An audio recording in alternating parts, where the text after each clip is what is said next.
Magandang araw, no? Apid Mubarak to all sister and brothers at kasalukuyan pong malugod po tayo tinanggap ng ating ex-mayor ng Sultan sa Barangis at dati rin nagsilbing board member ng Maguindanao 1 at nung hindi pa nati si Honorable Mama Tanto Mamantal.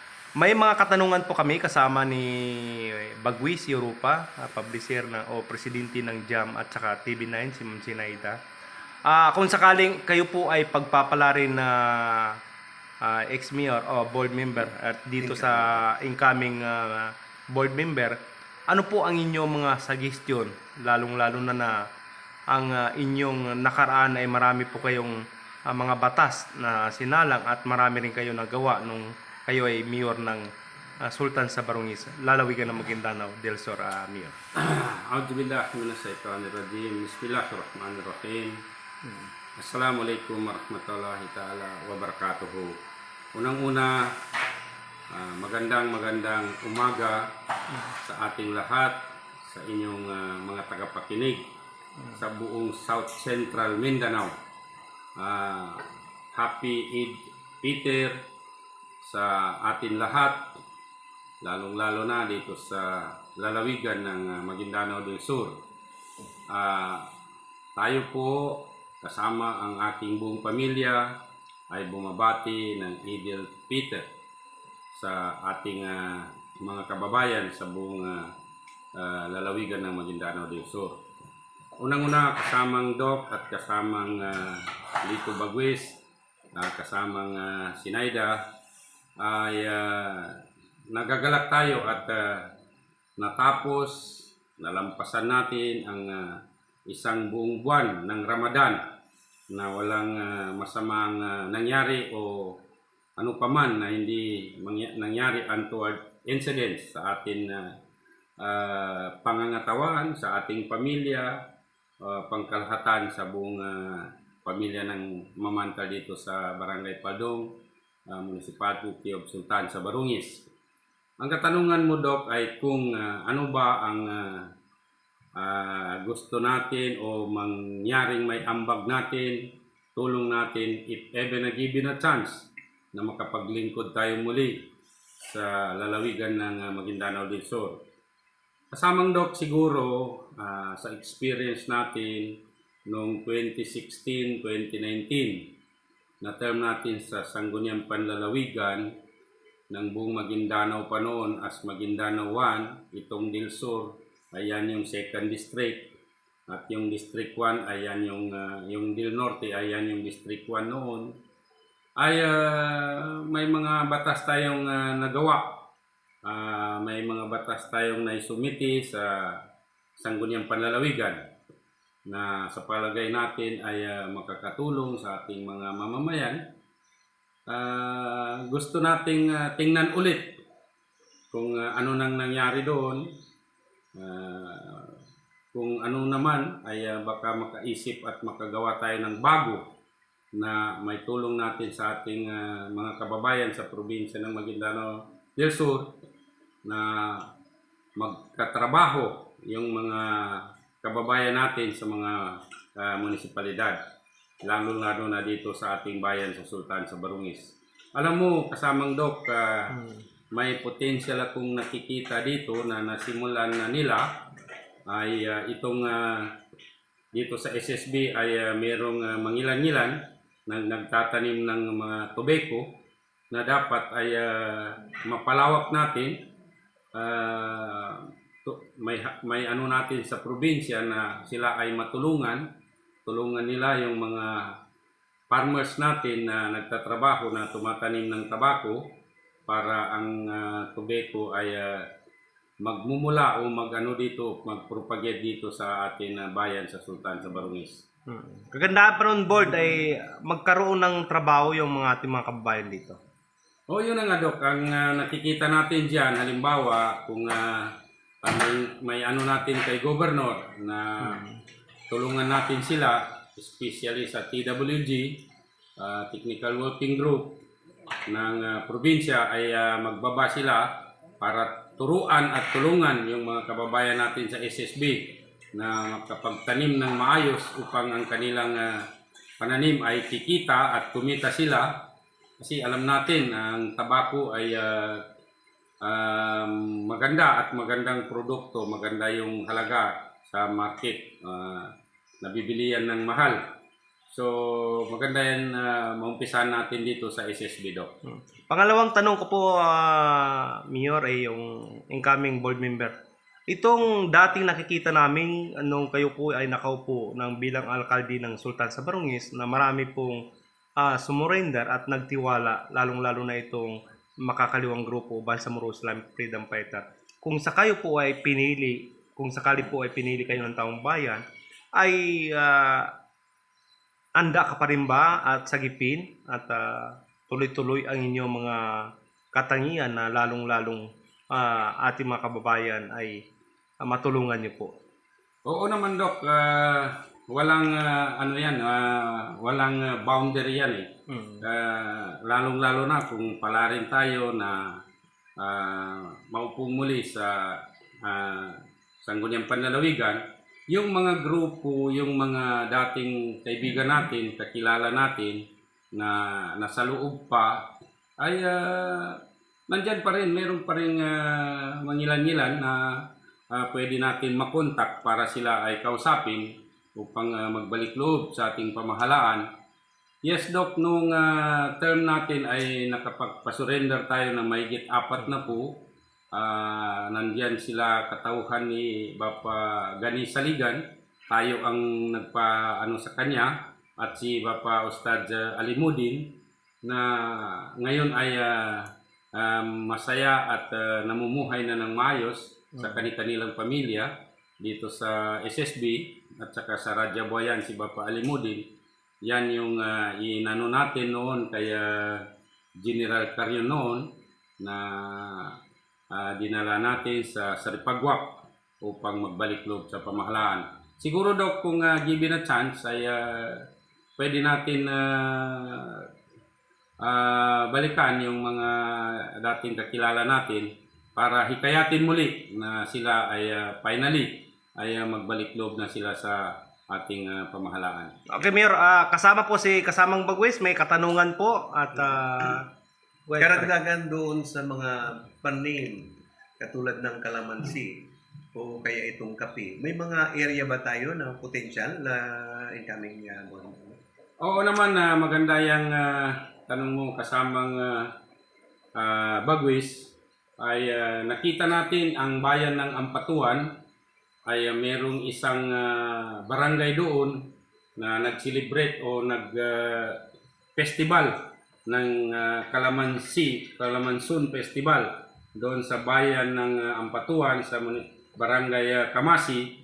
So nakita natin yung mga pagsisikap ng isang grupo doon, yung mga farmer doon sa barangay Kamasi na i-propagate yung kalamansi. So if given a chance, dapat matulungan siya ng probinsya ng Maguindanao del Sur. Makausap natin ang ating buting gobernador, Bay Mariam Santi Mangudadato, na alam natin na ang bayan ng Ampatuan ay lugar ng kanyang mga kamag-anak. So sigurado tayo dyan na bibigyan niya ng pansin ang ating kahilingan na ang mga magsasaka o magtatanim ng kalamansi sa bayan ng Ampatuan ay dapat nating bigyan ng tulong o assistance para ang mga farmer doon ay kikita naman sila at magkakaroon ng trabaho yung mga kababayan natin sa munisipyo ng Municipality of Ampatuan, Maguindanao del Sur.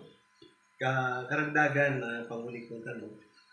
Kasi alam ko kung gaano na nasimulan ang excavation nitong potential oil well or oil refinery dito sa Libuasan Mars at kahit nga doon sa Barangay Bilumin na may butas na rin sila at ang connection ay sa may Palimbang at nabili na rin yung lupa para doon dalhin o hakutin yung mga oil na mahihigop dito sa Libuasan Mars.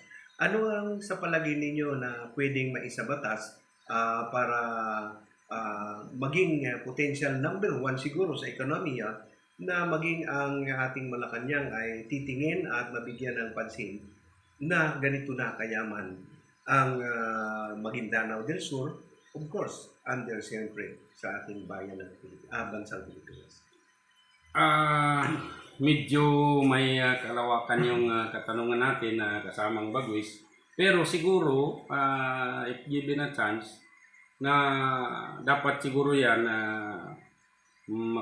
magmula sa regional level, sa provincial level, sa mga pamunuan natin sa BARM, sumunod yung pamunuan natin sa probinsya, kasi ito sakop dito sa atin sa Maguindanao del Sur, ng ating buting gobernador, by Mariam Santi Mangudarato, na dapat siguro yan ay mapag-usapan na may igi sa part natin, sa part ng government, national government natin ay merong kasunduan na siguro na dapat kunin na natin, kasi para mapakinabangan, para naman ang Bangsamoro ay makatikim na rin ng kaginhawaan.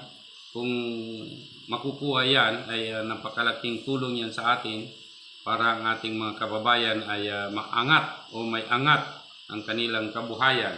Kasi balita lang yung naririnig natin kasamang Bagwis, hindi pa man natin talagang nakita kung paano yan at anong gagawin dyan. Pero alam natin na ang kayamanan na yan ay dito sa Ligawasan ay sobra-sobra para sa atin lahat, o enough na para sa atin lahat na makinabang tayo dyan.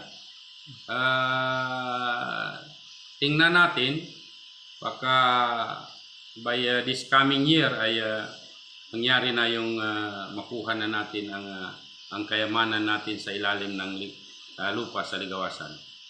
Maraming salamat po sa atin aspirant board member ng Maguindanao del Sur, si Honorable Mama Tanto Mamantag. Baka pa mga parking words kayo, Mayor, at pwede malaman ng ating tagapakinig kung ano po yung number ng inyong baluta. At maraming salamat po sa inyong pagbibigay ng panahon sa amin. Alam po namin na medyo pagod kayo at maraming bisita. Kahit hindi na wala na kayo sa posisyon, dumadagsa pa rin yung mga kababayan natin dito pumupunta sa Barangay Paldong. Okay, napakagandang pagkakataon at panahon upang tayo ay manawagan, humihingi at humikayat ng tulong sa ating mga kababayan dito sa probinsya ng Maguindanao del Sur, kasamang Doc, kasamang Bagwis, kasamang Sis Sinaida. Ang inyong lingkod ay hindi sa pagbubuhat ng sariling bangko ay malawak na ang karanasan natin as public servant. Yun na nga, nagsimula tayo manungkulan sa gobyerno noong 1994 as barangay chairman ng barangay na ito sa Barangay Paldong, Sultan sa Barungis, hanggang 2016. So siguro kung susumahin natin ay more or less mga 22 years as barangay captain of this barangay, at 2 beses tayong naging ABC president ng ating munisipyo sa Sultan sa Barungis. And noong 2016-2019 ay pinalad at nabigyan tayo ng pagkakataon upang maglingkod sa probinsya ng Maguindanao District 1 as Maguindanao 1 pa noon. So base sa ating karanasan ay kumbaga masasabi natin na marami na tayong naging karanasan sa lahat ng uri ng kahirapan na pinagdaanan natin. Naging municipal mayor tayo noong 2019-2022. Nasubukan natin at nalaman natin, nakita natin sa sarili nating experience, sa sarili nating karanasan, yung mga problema ng ating mga kababayan. Kahirapan pa rin at kahirapan talaga ang ugat ng ating problema dito sa ating bayan sa Sultan sa Barones. Siguro, yun na nga, marami tayong naisip na gustong gawin. Mapano natin sa probinsya, may brought up natin sa kay Gov kung ano dapat ang mga tulong na ibigay natin sa ating mga constituents, mga kababayan natin sa mga lahat ng munisipyo ng Maguindanao del Sur, particular at special dito sa ating bayan sa SSB. Kasamang Doc, sabi mo kung ano yung number natin sa baluta. Mga kababayan ko sa probinsya ng Maguindanao del Sur, ang inyong lingkod, si Mama Tanto M. Mamantal, lagi nating nakilala sa pangalan Triple M, ay number 7 sa baluta. Wag nating kalimutan at tayo ay nakahanda ang ating katawan at kaisipan na gusto natin maglingkod sa inyong lahat. Gusto nating magtrabaho at gusto nating tumulong sa ating mga kababayan sa Maguindanao del Sur. Rest assured mga kababayan ko, ang inyong lingkod ay hindi marunong mapagod, hindi marunong magsawa o hindi tumalikod sa anumang hamon na para sa ikaunlad at para sa ating mga kababayan. Ang inyong lingkod ay bihasa na kung sa ano pa ang pag-usapan ay lahat na ng kahirapan na dinanan natin, nalampasan natin. So tayo magsama-sama. Gusto natin na ibalik nyo ako sa Sangguniang Panlalawigan this coming election May 12, 2025. Ibalik natin ang kakampi at kasama. Maasahan nyo ang inyong lingkod. Si Mama Tanto Mamantal ay madaling lapitan kahit anong oras at kahit saan. Wala tayong susukuan. Wassalamualaikum warahmatullahi ta'ala wabarakatuh. Yan po ang naging tinig ni aspirant provincial governor ay board member dito sa lalawigan ng Maguindanao del Sur. Ito po ay low profile, no? Base po sa ating kaalaman at naging matagal po natin kakilala at nakita ng ating mga kababayan kung gaano po siya kabait, low profile, madaling lapitan. Huwag kalilimutan, number 7 sa baluta.